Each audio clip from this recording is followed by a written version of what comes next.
ایک ایسا نبی جس کی موت کے بعد یہودیوں پر سب سے بڑا عذاب آیا، ایسا نبی جسے اللہ نے قرآن میں اپنی روح کہا ہے، جس کے نام پر دنیا کا سب سے بڑا مذہب قائم ہوا،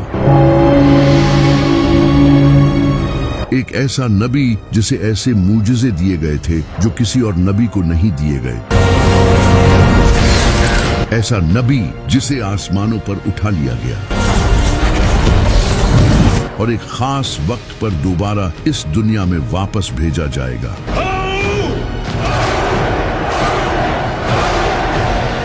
اس کا نام تھا حضرت عیسیٰ علیہ السلام۔ لیکن آخر کس طرح اس انسان کو جو لوگوں کو توحید سکھانے آیا تھا اسی کو خدا بنا دیا گیا، اور کس طرح بائبل کو چینج کر دیا گیا، چلے جانتے ہیں۔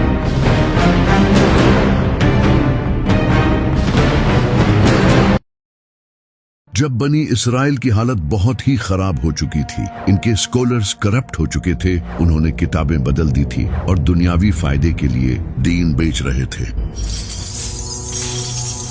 انہوں نے پورے دین کو ہی اپنے مطابق بدل دیا تھا۔ اوپر سے اس وقت فلسطین پر رومن امپائر کی حکومت تھی جو کہ یہودیوں پر بہت ظلم کرتی تھی۔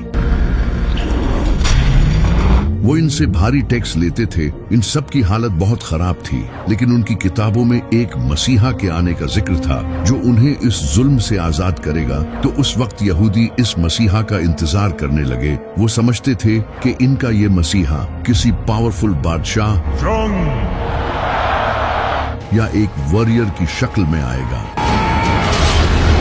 لیکن اس کا الٹا ہوا۔ ایک دن ایک پاک دامن نیک عورت کے گھر حضرت جبرائیل ایک خوبصورت انسان کی شکل میں آئے۔ اس عورت کا نام تھا سیدہ مریم علیہ السلام، جو کہ حضرت زکریہ علیہ السلام کی پرورش میں بڑی ہوئی تھی۔ حضرت جبرائیل نے انہیں کہا کہ اللہ آپ کو بغیر شادی کیے ایک عظیم بیٹا دے گا۔ سیدہ مریم کافی حیران ہوئی اور اس کے بعد وہ لوگوں سے دور کسی جگہ چلی گئی۔ جب انہیں شدید درد محسوس ہوتا تو وہ ایک کھجور کے درخت کے پاس چلی جاتی اور کہتی کاش اس سے پہلے مجھے موت آ جاتی، لیکن تبھی غیب سے ایک آواز آتی کہ غم نہ کرو، اور تبھی ان کے نیچے سے ایک پانی کا چشمہ پھوٹ پڑتا، اور جب وہ درخت کو ہلاتی تو تازہ کھجوریں گرتی جس سے انہیں حوصلہ ملتا۔ ان سب کے بعد پھر ایک دن حضرت عیسیٰ علیہ السلام کا جنم ہوا۔ سیدہ مریم انہیں لے کر واپس سے بستی میں لوگوں کے پاس چلی گئی، لیکن جیسے ہی ان لوگوں نے انہیں اس بچے کو تھامے ہوئے دیکھا تو انہوں نے ان پر برے الزام لگانا شروع کر دیے، اور ہر انسان ان پر چیخنے چلانے لگا۔ یہ دیکھ کر سیدہ مریم پریشان ہونے لگی، لیکن تبھی اللہ کی طرف سے ایک معجزہ ہوا اور ان کی گود میں وہ بچہ بولنا شروع ہو گیا۔ یہ سن کر وہاں سبھی لوگ خاموش ہو گئے، ان کے چہرے حیران اور پریشان تھے، اور اس سے سیدہ مریم کی پاک دامنی ثابت ہو گئی۔ اس کے بعد سیدہ مریم نے حضرت عیسیٰ علیہ السلام کی پرورش کی۔ وہ بچپن سے ہی ایک نیک اور سادہ شریف انسان تھے۔ وہ کم کھانا کھاتے تھے، سادہ کپڑے پہنتے تھے اور اپنا زیادہ وقت عبادتوں میں گزارتے تھے۔ وہ مٹی کے پرندے بنا کر اللہ کی مدد سے انہیں زندہ کر دیتے تھے۔ ان کے پاس اتنا علم تھا کہ صرف 12 سال کی عمر میں ہی وہ اس وقت کے بڑے ٹیچرز کے ساتھ ایسی ڈیبیٹس کرتے تھے کہ ان کی عقل دنگ رہ جاتی تھی۔ اللہ نے انہیں کئی معجزے دیے تھے۔ جب حضرت عیسیٰ علیہ السلام تھوڑے بڑے ہوئے تو انہوں نے اللہ کا پیغام لوگوں تک پہنچانا شروع کیا۔ وہ لوگوں کو توحید سکھانے لگے اور حضرت موسیٰ علیہ السلام کے بتائے لاز سکھانے لگے جنہیں ان پریسٹ نے بدل دیا تھا، اور لوگوں کو ایک دوسرے کے ساتھ اچھائی کرنے کی تعلیم دینے لگے۔ جب لوگ ان کی نبوت پر شک کرتے تو وہ انہیں معجزہ دکھاتے۔ وہ اندھوں اور بہروں کو اللہ کی مدد سے بالکل ٹھیک کر دیتے تھے اور مردوں کو اللہ کی مدد سے زندہ کر دیتے تھے۔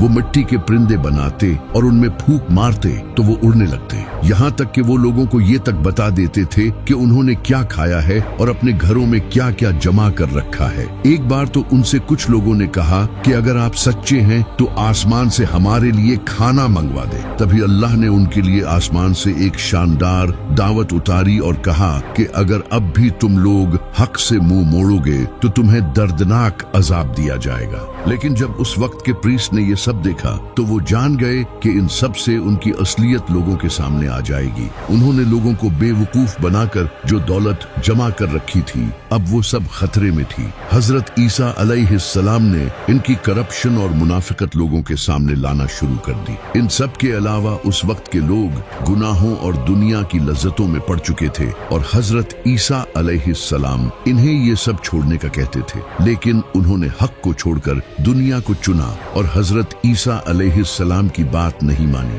लोगों ने भी हजरत ईसा अलैहिस्सलाम के ये सब मुजज़े देखने के बाद भी उनसे और मुजज़ों की डिमांड की। हजरत ईसा अलैहिस्सलाम इनकी बातों से बहुत गुस्सा हुए कि इन सब मुजज़ों के बाद भी तुम्हारे दिल हक को तस्लीम नहीं कर रहे, क्योंकि यहूदियों को ये लगता था कि उनका ये मसीहा एक पावरफुल बादशाह की सूरत में बड़ी फौज लेकर उन्हें बचाने आएगा।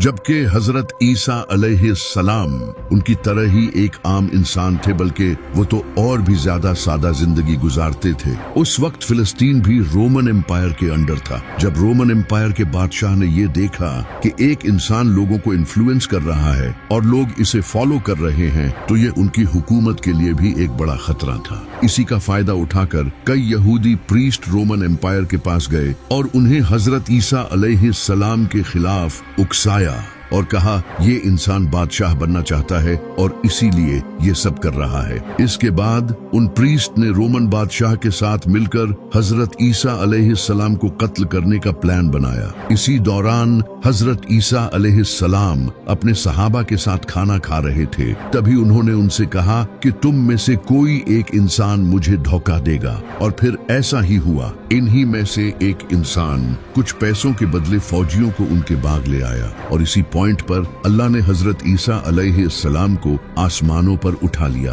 और एक सेम उन जैसा इंसान उनके सामने कर दिया, जिसके बारे में बहुत से स्कॉलर्स का कहना है कि ये वही इंसान था जिसने हजरत ईसा अलैहिस्सलाम को धोखा दिया था। जबकि कुछ का कहना है कि ये हजरत ईसा अलैहिस्सलाम के सहाबियों में से था और अल्लाह ने इसे इस सब्र के बदले जन्नत का वादा किया था। लेकिन इस सब के बाद यहूदियों ने इस इंसान को बुरी तरह टॉर्चर किया।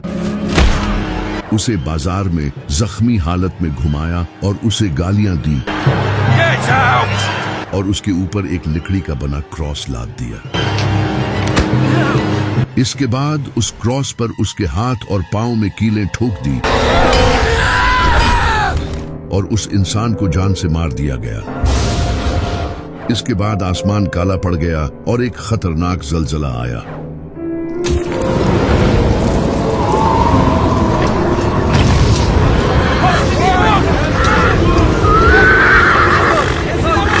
ये उन लोगों के लिए एक निशानी थी आने वाले अजाब की। लेकिन हजरत ईसा अलैहिस्सलाम को एक खास वक्त के लिए आसमानों पर उठा लिया गया है। अब वो दज्जाल का मुकाबला करने आएंगे, जिस पर हमने एक प्रॉपर वीडियो बनाई है। इस इंसान की मौत के बाद इनके साथियों के दरमियान डिस्कशन होने लग गई। इनके कुछ सहाबा ये मानते थे कि अल्लाह ने हजरत ईसा अलैहिस्सलाम को आसमानों पर उठा लिया है, जबकि कुछ का कहना था कि वो मर चुके हैं, जबकि कुछ का कहना था कि वो वापस आएंगे। इस तरह हजरत ईसा अलैहिस्सलाम के बारे में कहानियां फैलने लगी। एक फिरका हजरत ईसा अलैहिस्सलाम को अल्लाह का नबी मानता था, जबकि दूसरा फिरका इन्हें शहीद मानता था और तीसरे फिरके ने इन्हें अल्लाह का बेटा बना दिया। इस वक्त तक बाइबल एक बुक की फॉर्म में नहीं आई थी। लोगों को हजरत ईसा अलैहिस्सलाम की टीचिंग जुबानी याद थी और कुरान भी बिल्कुल ऐसे ही नाजिल हुआ था। आप सल्लल्लाहु अलैहि वसल्लम की वफात के कई साल बाद जाकर कुरान एक बुक की शक्ल में आया था। लेकिन कुरान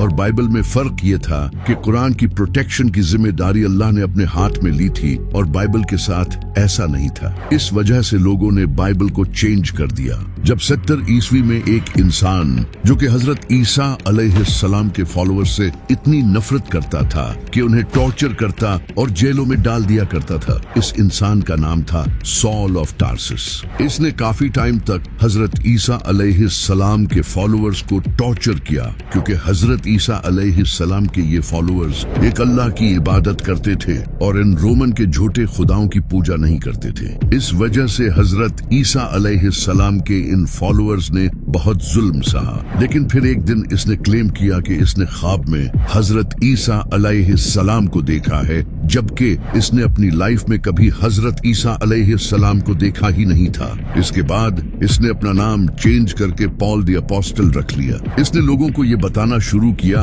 कि हजरत ईसा अलैहिस्सलाम कोई नबी नहीं बल्कि खुदा के बेटे थे। इसने ये आइडिया ग्रीक्स और रोमन्स से लिया था, जिनके झूठे खुदाओं के बेटे भी हुआ करते थे, जैसे हेराक्लस।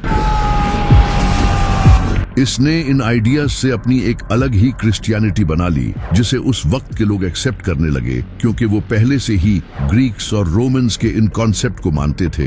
तो ये नई टाइप की क्रिश्चियनिटी उन्हें रिलेटेबल लगी। पॉल ने लोगों से कहा कि जीसस ने अपनी जान की कुर्बानी इंसानियत के गुनाहों की माफी के लिए दी है। इनके तरीकों पर चलने की हमें कुछ खास जरूरत नहीं है, बल्कि हमें तो इनकी इस कुर्बानी को मानना है। यानी कि इस इंसान ने क्रिश्चियनिटी को ही बदल दिया था। इसने डिफरेंट चर्चेस को लेटर भेजे और बाइबल में अपने इन कॉन्सेप्ट्स को ऐड करवाया, जो कि बाद में जाकर न्यू टेस्टामेंट का हिस्सा बने। लेकिन जेरूसलम में हजरत ईसा अलैहिस्सलाम के कुछ फॉलोअर्स ने पॉल के इन आइडियाज को रिजेक्ट किया और उन्हें अल्लाह का एक नबी ही माना। इन्हीं लोगों में से एक हजरत ईसा अलैहिस्सलाम के भाई भी थे। लेकिन इनकी इन बातों की तरफ लोगों ने ध्यान नहीं दिया और पॉल की इस नई क्रिश्चियनिटी को लोगों ने एक्सेप्ट करना शुरू कर दिया और ये लोगों में फेमस हो गई। इस वक्त तक बाइबल को एक बुक की शक्ल दे दी गई थी और इसे हजरत ईसा अलैहिस्सलाम की वफात के 40 से 80 साल बाद लिखा गया था और इसके 4 गॉस्पल्स थे, मार्क, मैथ्यू, लूक और जॉन। इन चारों गॉस्पल्स में हजरत ईसा अलैहिस्सलाम के बारे में एक दूसरे से डिफरेंट बातें लिखी थी और कई ऐसी बातें भी लिखी थी जो कि हजरत ईसा अलैहिस्सलाम ने कभी भी नहीं कही। हजरत ईसा अलैहिस्सलाम के मुझसे जैसे मुर्दों को जिंदा करना, परिंदों में रूह डालना, इन्हें अल्लाह का बेटा प्रूव करने के लिए दलील के तौर पर यूज किया जाने लगा, जबकि ये तो मुझसे उन्हें अल्लाह की तरफ से दिए गए थे। लेकिन उस वक्त कई पुरानी गॉस्पल्स भी मौजूद थी, जैसे कि gospel of Thomas, gospel of Barnabas, gospel of Hebrews. इनमें हजरत ईसा अलैहिस्सलाम को एक नबी ही लिखा गया था, लेकिन उन गॉस्पल्स को चर्च के लीडर्स ने गलत कहा और इन्हें कबूल नहीं किया। लेकिन अभी सारे क्रिश्चियन हजरत ईसा अलैहिस्सलाम को खुदा का बेटा नहीं मानते थे। फिर 4th सेंचुरी में Constantine the great Roman empire का बादशाह बना। इस वक्त इसकी पूरी एम्पायर पॉलिटिक्स, जंग और रिलीजन की वजह से आपस में ही डिवाइड हो चुकी थी। तो इसने अपनी पूरी एम्पायर को यूनाइट करने के लिए लोगों को आजादी दे दी कि वो अपने रिलीजन को ओपनली फॉलो कर सकते हैं। ये पहली बार हुआ था कि क्रिश्चियनिटी भी एक रिलीजन बन चुकी थी जिसे लोग आजादी से फॉलो कर सकते थे। इससे पहले लोग क्रिश्चियंस पर जुल्म करते थे और इनके रिलीजन के भी खिलाफ थे। इस वक्त क्रिश्चियनिटी के 2 फिरके थे, एक जो हजरत ईसा अलैहिस्सलाम को नबी मानते थे, दूसरे जो इन्हें खुदा का बेटा मानते थे। इन्हीं फिरके में से एक इंसान खड़ा हुआ जिसका नाम था एरियस, जो कि लोगों को बताने लगा कि हजरत ईसा अलैहिस्सलाम अल्लाह के नबी थे, न कि उनके बेटे। इनकी बातों को कई लोगों का सपोर्ट भी मिला, लेकिन उस वक्त के चर्च के लीडर्स ने इसकी सख्त मुखालफत की, जो कि हजरत ईसा अलैहिस्सलाम को खुदा का बेटा मानते थे। इससे पूरी एम्पायर में कॉन्फ्लिक्ट पैदा हुआ और लोग एक दूसरे की मुखालफत करने लगे। जब कॉन्स्टेंटीन को यह पता चला तो इसने इस इश्यू को फौरन हल करने का सोचा, क्योंकि इसने लोगों को यूनाइट करने के लिए ही तो रिलीजन फॉलो करने की आजादी दी थी, लेकिन अब तो और ज्यादा इश्यूज आने लग गए थे। तो कॉन्स्टेंटीन ने एक बड़ी काउंसिल बुलाई जिसमें 300 से भी ज्यादा प्रीस्ट आए। इन सब के दरमियान एक मीटिंग हुई, लेकिन इस मीटिंग में एरियस के इस आइडिया को लोगों ने रिजेक्ट कर दिया और हजरत ईसा अलैहिस्सलाम को खुदा का बेटा डिक्लेयर कर दिया। इसके बाद से जो भी हजरत ईसा अलैहिस्सलाम को खुदा का बेटा नहीं मानता था, उसकी बाइबल्स को जला दिया जाता था और उन्हें मार दिया जाता था।